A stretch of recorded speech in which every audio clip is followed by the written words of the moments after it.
O'zbekistonning barcha viloyatida qanday ob-havo bo'ladi? Assalomu alaykum, hurmatli tomoshabin. Bizning kanalda har kunlik va haftalik ob-havo ma'lumotlarini bilib olishingiz mumkin. Buning uchun kanalimizga obuna bo'lib, bir dona like bosishni unutmang. Like bosgan soni Allohim doimo qo'llasin. 18, 19 hamda 20 may kunlari O'zbekistonning barcha viloyatlarida havo biroz bulutli, ba'zi joylarda o'zgaruvchan bo'ladi. 18 mayda kechasi va ertalab ayrim joylarda biroz qisqa muddatli yomg'ir yog'ishi, momaqaldiroq bo'lishi mumkin. 19-20 mayda yog'ingarchilik kutilmaydi. G'arbiy shamol yo'nalishini o'zgartirib, sharqdan 7-12 metr sekund tezlikda esadi.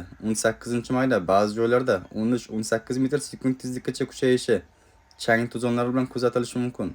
Harorat kechasi 18-mayda 17-22 daraja, 19-20 mayda 15-20 daraja, kunduzi 18 va 19-mayda 28-33 daraja, 20-mayda 30-35 daraja bo'ladi.